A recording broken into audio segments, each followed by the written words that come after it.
Hello বন্ধুরা, আসসালামু আলাইকুম। কেমন আছেন আপনারা সবাই? আশা করি ভালো আছেন, সুস্থ আছেন। আই হোক আমিও আমার পরিবারকে নিয়ে আছি ভালো।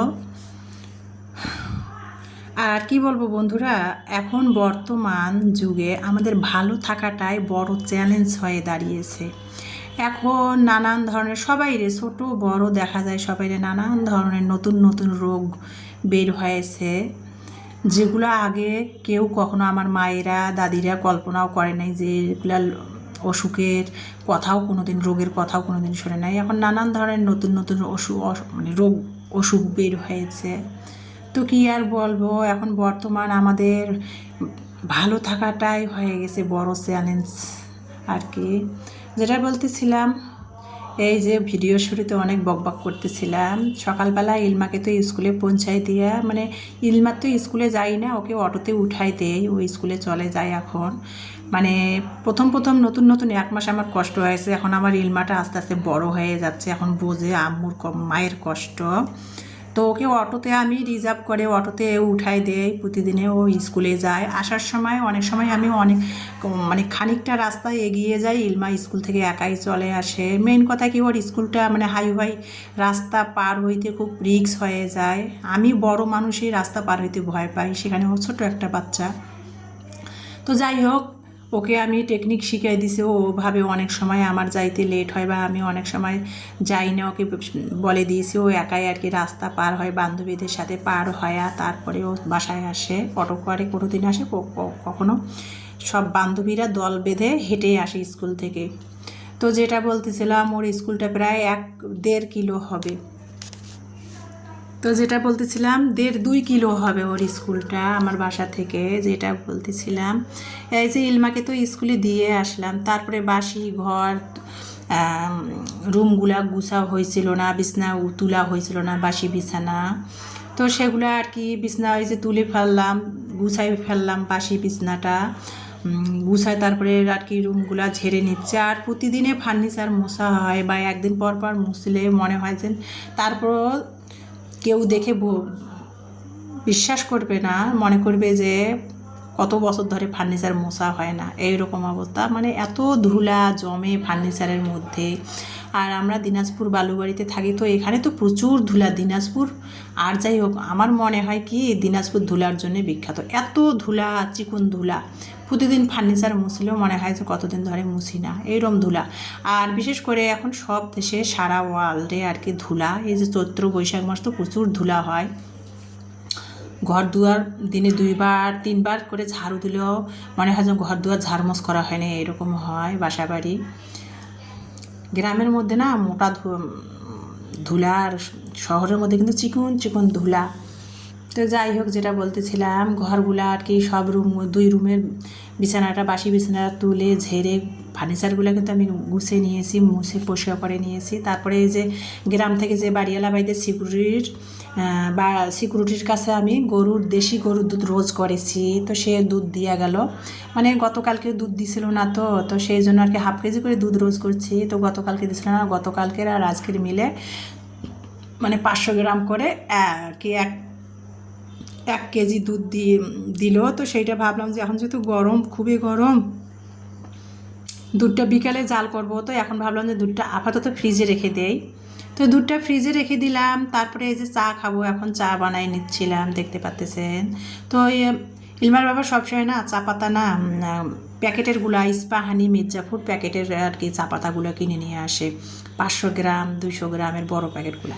তো এবার ইলমার বাবাকে আমি ইলমার বাবাকে ঈদের আসছিল যে ছুটিতে, ইলমার বাবাকে বলছিলাম যে তুমি খোলা চা পাতাটা কিনবা, ওটাও তো প্যাকেটের, ওটাও তো বড় যে 5 কেজির প্যাকেটগুলো আছে, সেগুলা কেটে ওরা কিন্তু খোলা হিসাবে বিক্রি করে। এই চা পাতাটাও তো কিন্তু খারাপ না। তো সেটাই ইলমার বাবা আমাকে 250 গ্রাম এনে দিয়েছিল।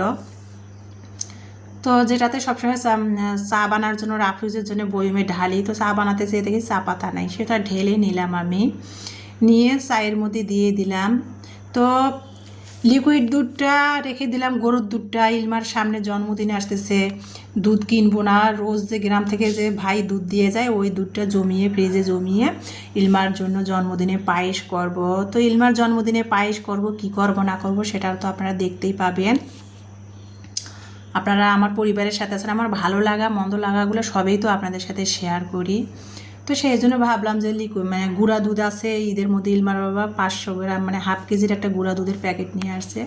তো ঈদের মধ্যে সেরকম আর খাওয়া হয়নি, আর বাসার মধ্যে তো কোনো মেহমান আসে নাই, সেমাই ওই রকম রান্না করা হয়েছিল না।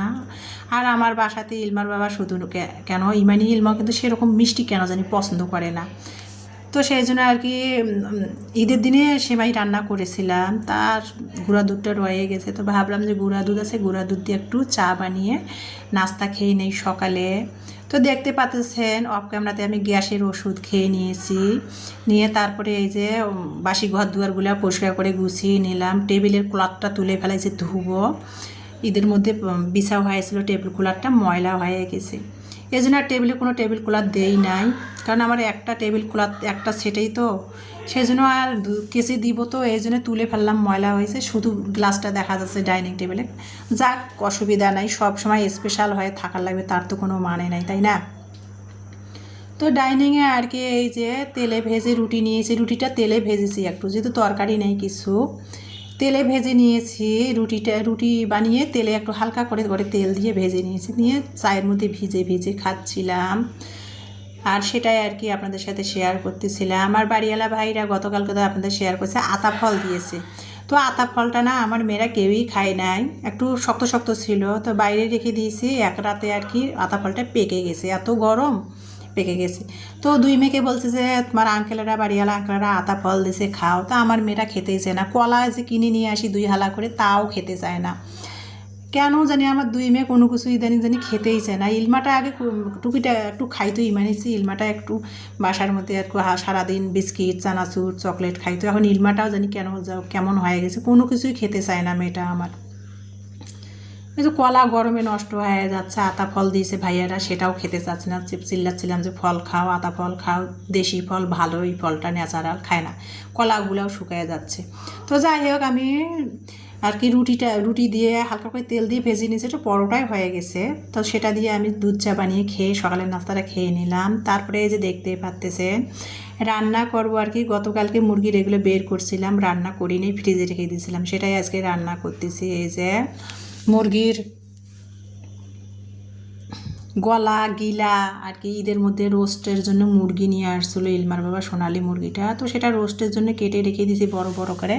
আর গলা গিলা ডানাগুলো রয়েছিল, সেগুলো ছোটো ছোটো করে কেটে রেখেছিলাম। তো ভাবলাম যে সেগুলো আর কি একটু আলু দিয়ে রান্না করি। তো সেগুলো আর কি ধুয়ে নিলাম, ফ্রিজ থেকে আবারও বের করে ধুয়ে তারপরে এই যে আলু একসাথে কেটে দিয়েছি। আর আজকে মশলা কষিয়ে এগুলো রান্না করব না, একসাথে সব মশলা দিয়ে হাতের সাহায্যে মেখে চেখে রান্না করব, ভালো লাগতেছে না। আর ইদানিং মানে গ্যাসের সমস্যাটা এতটাই বেড়ে গেছে, কি করব কিছুই করে নেই। গ্যাসের ওষুধ মানে 2 বেলা করে খাচ্ছি, সকাল বিকাল, প্রচণ্ড বুকে জ্বালা পোড়া হচ্ছে। তো যাই হোক, যেটা বলতেছিলাম সব মশলা দিয়ে আর কি, মাংসের যে মশলা যেগুলো ব্যবহার করা হয় সব মশলাগুলো আমি দিয়ে হাতের সাহায্যে আর কি মাংসটা, মুরগির মাংসটা না, মুরগির গলা গিলা ডানা, সেগুলো হাতের সাহায্যে আলু সহ একসাথে মেখে চেখে ঢাকনা দিয়ে চুলার মধ্যে, চুলার জালটা দিয়ে চুলার মধ্যে দিলাম। এই যে বুদবুদ করে ফুটতেছিল, এখন কষাবো। সাথে একটা টমেটো ছোট্ট করে কেটে দিয়েছি। ইলমার বাবা থাকলে কিন্তু আমি মাংসের মধ্যে টমেটোটা ব্যবহার করি না, কিন্তু ইলমার বাবা টমেটো খায় না, কিনে ঠিকই কিন্তু খায় না। তো এই যে একটা টমেটো ফ্রিজের মধ্যে কেনা ছিল, শুকে যাচ্ছে টমেটোগুলা, গরমের কারণে ফ্রিজেও এখন তরকারি তরতাজা থাকে না, শুকে যাচ্ছিলো। সেই জন্য ভাবলাম যে ঈদের মধ্যে টমেটো এনেছিল ইলমার বাবা, তো ভাবলাম যে মাংসের মধ্যে একটু দিয়ে দিই কেটে, তাতে ফ্লেভারটা ভালো লাগবে। তো সেটা দিয়ে হাতের সাহায্যে সব মশলা দিয়ে তো মাংসটা মেখে তারপরে আলু সহ একসাথে মেখে চেখে দিলাম। আর এখন কষাচ্ছি, 7-8 মিনিট ধরে ভালো করে কষাচ্ছি। দেখেন পানি বের হয়েছিল, তো পানিটা এই যে কষাতে কষাতে কিন্তু শুকিয়ে গেছে, এই যে পোড়া ধরতেছিল, কড়াইটার তলা লেগে আসতেছিল। এখন কিন্তু আমি সিদ্ধর জন্য কষা হয়ে গেছে, সিদ্ধর জন্য পানি দিয়ে দিব। আর এই যে দেখতে পাচ্ছেন আমি সব তরকারিতে কিন্তু কাঁচা মরিচের পেস্টটা ব্যবহার করে থাকি, কাঁচা মরিচটা খাই। শুধু মাংসের ক্ষেত্রে আমি শুকনো মরিচের গুঁড়াটা ব্যবহার করি, তো সেটা আর কি শুকনো মরিচের গুঁড়াটা দিয়ে দিয়েছি। তো কেমন হয়েছে আমার মুরগির মাংস আলু দিয়ে রান্না, প্লিজ কমেন্টে জানাবেন।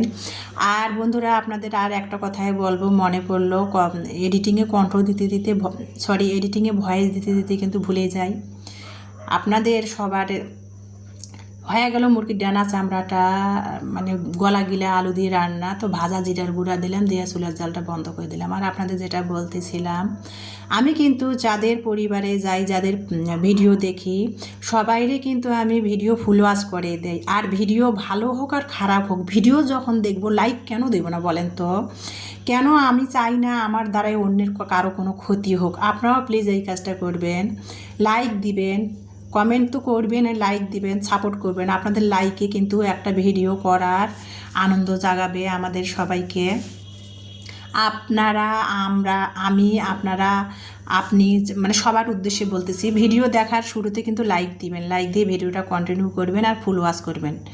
এই কাজটা প্লিজ আপনারা করবেন। আমিও কিন্তু সেটাই করি। আমার মনে হয় আমি যেটা করি, আমার মনে হয় আপনাদেরও এটা করা উচিত। আমরা একে অপরের পাশে না থাকলে কিভাবে তাইলে হবে বলেন তো দেখি? তো যেটা বলতেছিলাম আর কি, আর এই ব্যাপারে আমি কিছু বলবো না।